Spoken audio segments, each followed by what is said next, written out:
difficult to write and pronounce. These darn Americans, you know, they're terrible. Oh, that's gonna be good. Oh. Thank you. So, ladies and gentlemen, welcome. Do you have a mic? Right there. Welcome to the future.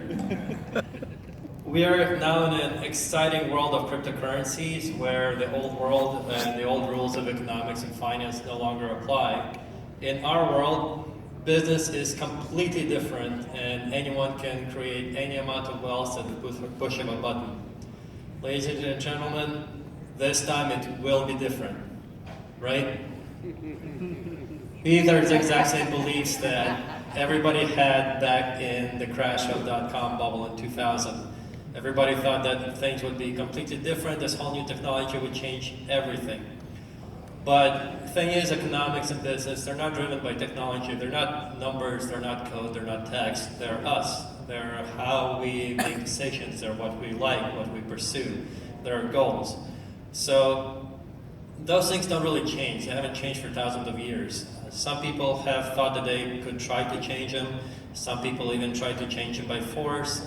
But we know that ends up really, really horribly. So guys, don't be fooled. The tools might change, but the rules do not. Cryptocurrencies are a new, really dazzling technology, but they're really, really complicated, and mainly because they have three completely distinct, separate fields that are part of them. They are information technology, economics, and business. And economics and business people might think are a little similar, but they are quite still distinct. And most people have an understanding of one. Some people might understand two, but it's kind of rare where somebody has an understanding, or education, or background in all three. And because of that, it's very easy to create these lofty, big things that confuse people into thinking that what they're getting is great when it might actually not be. Throughout Bitcoin's history, we've actually had quite a few of such fads. The first one was altcoins. In the beginning, Bitcoin didn't really do anything at all. It wasn't worth anything. It was just a token that a bunch of computer nerds traded as a hobby. But then suddenly Bitcoin started to gain value and grow, and it reached like $5, which was crazy. And I mean, it might sound like a joke right now, but compared to today's prices. But if you think back, Bitcoin started out with nothing, and then it kind of went around 70 cents or so for a while, and then it suddenly started to grow. If you bought it when it was worth even $1, and now it's $5, that's a 500% return. It's crazy. So everybody wanted to get in on that. So and people started making altcoins to try to get in a fad. Or like people like. There are people who didn't understand monetary policy, there are people who didn't understand economics, there are people who didn't understand business. In general, there were so many of these coins that eventually somebody just made a joke coin saying like, let's make fun of all these people who are buying these things that I don't understand. Here's a joke coin, and people invested in it too, so that kind of stuff. And I mean, you can understand why they would do that. I mean, look at the price, it's $100. It's $100 freaking dollars.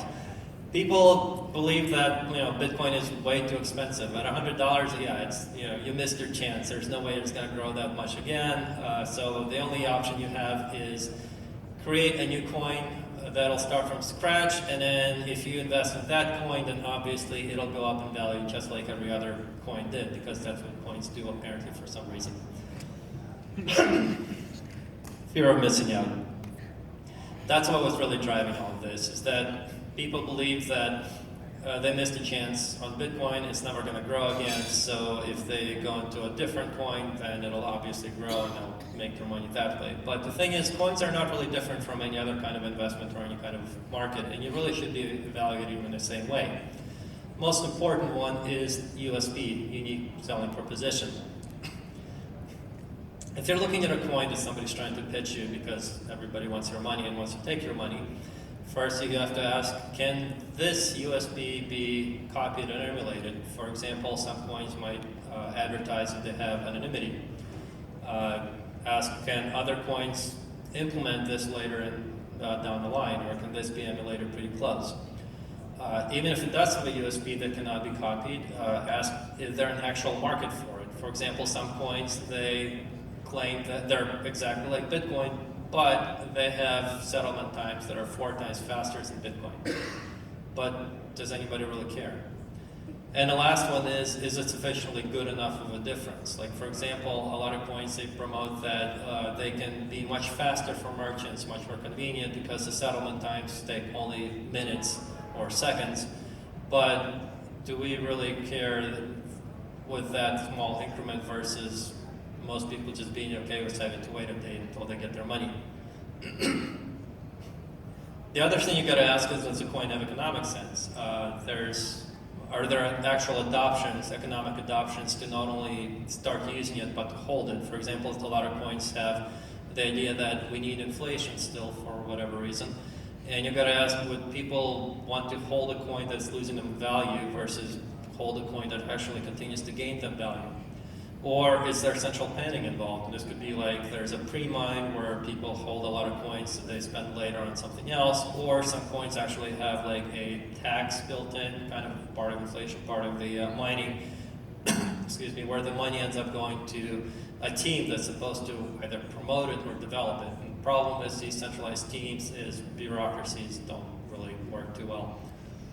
At the end of the day, everybody's favorite radio station, WIIFM, what's in it for me?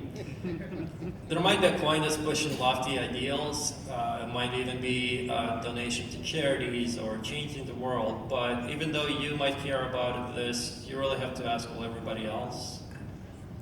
And finally, does this idea technologically actually solve the problem? There's a lot of problems I've noticed where people are trying to link physical to digital in ways that just does not work. For example, there might be an idea where if you generate electricity using solar, you can get this coin as a reward. So the idea is to incentivize solar electricity generation. The problem is somebody comes by to your house, they check to make sure you have solar, that's great, then leave, and then you just hook your thing up to the local power grid and you're making money the old-fashioned way. So like, how do you prove that? Or there are tokens that track ownership of physical items. But you don't, you can send the coin to somebody without actually sending the physical item, or you can, the coin does not prevent you from giving that physical item to somebody else.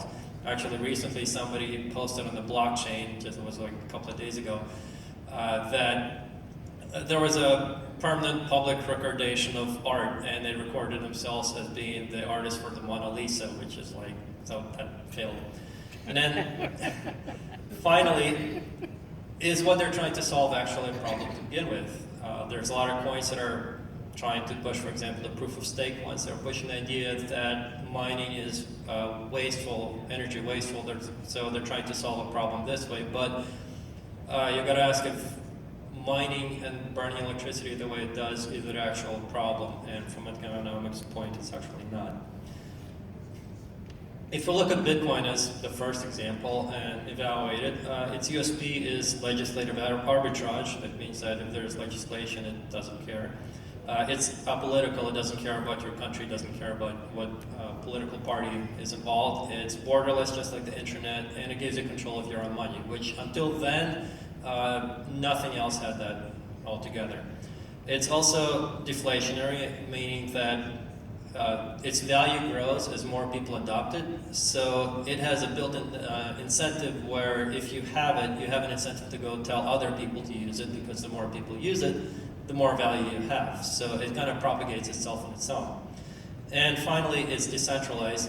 Excuse me. There's no central point of failure. There's no bureaucracies. There are no companies running it. But then we had our next fad, which was blockchains. Excuse me. Everybody knew that it's not about Bitcoin, it's about the blockchains. If you say that, forget Bitcoins, blockchains, that's a thing, everybody would nod in agreement. You would be the smartest guy in the room, even though nobody knew what the hell anybody was talking about. Right? And we had a lot of blockchains that came out, and actually this article just came out this February, so this is still going on. So we had a lot of blockchains come out, and a lot of them were innovative ideas, some were pretty terrible. But what, again, they all forgot is that blockchains and Bitcoin, it's not just technology, there's economics and business incentives in it too. In fact, you can't really have a blockchain without the coin to incentivize the actual use. For example, in Bitcoin, Bitcoins have value, so when miners mine Bitcoins, they actually get paid by that value. And then miners, when they mine the Bitcoins, they create utility, which gives Bitcoin its value. So there's kind of a cycle going on where you need both in order for the system to grow. If you don't have that, if you just have a blockchain, what you really have is just multiple copies of a giant Excel spreadsheet. There's actually a Google Chrome plugin that will go through and change every instance of blockchain to that sentence, and it makes a lot of articles make a lot more sense. So why do you actually need a blockchain? If somebody comes up and says like, hey, look at our blockchain, there's really only one reason. So ask, do you need to store data? If yes, do you need shared access to this data? And if yes, does this access need to be public where somebody you don't trust might be able to go in there and change it? If you said yes to all of those three, then maybe you need a blockchain. Seems most recently the main reason people have been using for blockchain is raising money. I mean, there have even been companies who came up with an idea and product and it sat doing nothing, and then they said blockchain and suddenly they started raising money. Terrible idea, terrible reason for it. Why would you not need a blockchain? Well, if you're a trusted third party. So for example, you might be issuing a blockchain that runs with your company, and this blockchain will run a bunch of tokens to work for your company. But if your company goes under, what's really the purpose of your blockchain? Like, you might even be issuing securities on a blockchain, but if your company goes under, what's the value of your security? So if that's the case, you might as well just run your own database, because you're really the central point of failure in that case. Another thing might be efficiency. Blockchains are very inefficient on purpose, because that's how you keep things decentralized and keep people from being from screwing each other. So if you need something efficient, like for example a Bitcoin exchange, or where you need to sell fast, blockchains might not be a good idea. Really, at this point, this is the only flowchart you need. Do you need a flowchart? Oh, thank you. Sorry about that. No problem. Bit of an allergy thing. I also have a drinking problem, sorry. So, this brings us to our most recent fad, ICOs, and these things have been dazzling the crypto world like crazy recently.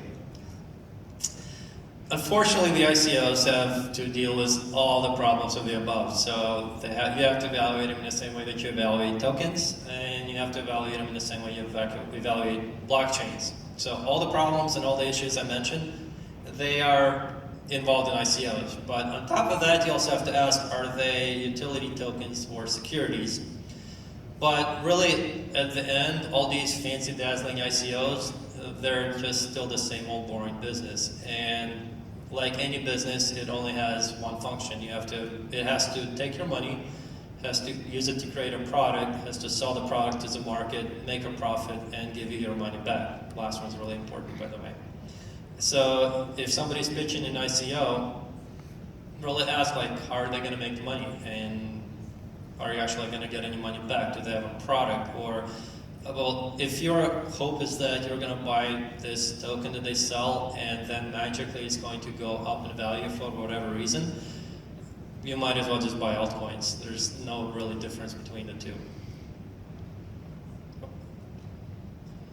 ICOs do have some threats. So the way I evaluate the way I and VC's number one rule we follow when we evaluate any kind of investment is that you really should invest in the people and the team doing it, not the idea. And the reason is because you might have a really terrible idea, but if you have a really good team, the idea can be fixed. On the other hand, if you have a really good idea, but with a terrible team behind it, terrible people are great at ruining good ideas. The other one is lack of developers, and this is actually a big one. A lot of ICOs raise money with the idea that they will use that money to hire developers, but then when they go out to the market, they realize that not only is it really hard to hire developers in general, blockchain-based or cryptography developers almost don't exist. So a lot of these people raise money and now they're just sitting and have no idea what to do with. So if somebody's pitching you an ICO, do ask them about, like, do you have an actual development team? And then the final threat is regulatory agencies. I'm not a fan of them, but they are a possible threat. And the last panel actually just covered this, the Howey test. I'm not a lawyer, but this is pretty much a good rule to figure out whether what they're selling is a security. So are you giving money to somebody else? Like common enterprise, meaning that anybody else can invest in them. It's not a private loan, it's just open to investment. Have they implied any possible profit, and is that profit coming solely from them actually doing the work? If yes to all three, then SEC might be interested. And there, you have to be really careful because a lot of people are pushing what are called utility tokens now, but they're still kind of sort of saying that, oh yeah, buy this utility token, and even though it works like a gift card, there's a good chance it'll go up in value. If they do that, they just broke rule number 2, and they might still be a security. So what do I actually do myself? The first thing is, greed is good, but don't be too greedy, because I mean, the thing that really surprises me, like Bitcoin in the last year went up 147%. That's a ridiculous return on any kind of investment. People on Wall Street are usually used to like 12, 16. You're doing really great if you do 20%. Here we got 147. And yet people are sitting around going, oh, that's not enough, so let me trade some on the market, let me invest in these ICOs, maybe I'll make some more, which is like ridiculous. Don't do that. Watch your greed. Second one, and this is also a rule that I follow, invest only in what you understand. People do shotgun investing with altcoins and ICOs. I would guess 90 out of 100 times are going to fail doing that. If somebody's trying to pitch you an ICO, figure out what the hell it actually is before you put money into it. Last one that I do personally is I leverage. So for me, what I do is there's a company that came out recently in this space called In-Chain Capital. What they let me do is let me borrow money using my Bitcoin as collateral. So what I do is I borrow money, then I invest in real estate. My real estate actually makes me more interest than what I get from the loans. And then that way my Bitcoin can keep going up in value while I still make money on the side to look through real estate, which is secured by the real estate itself. And worst case scenario, if Bitcoin price crashes, I might lose my collateral, but the real estate will actually be worth more than what Bitcoin would have been worth at the time. So zero risk leverage, but I'm actually making money out of it. And the biggest one, hardest one, but one that will probably make you most money is build your own business, because not only does building your own business make you the most return out of any kind of returns. I mean, we're talking you can make 400% return doing your business. It also contributes to the economy as a whole. So as you're building a business to support Bitcoin, you are not only making a return from your own money, you're also making a return from Bitcoin value increasing as a whole, and you're also helping everybody else in the space too. So anyway, that's my presentation. Everybody wants your money. I admit I'll want your money too, so if you want to talk to me, I'll be happy to take it. But please be very careful with giving your money to everybody else. Thank you.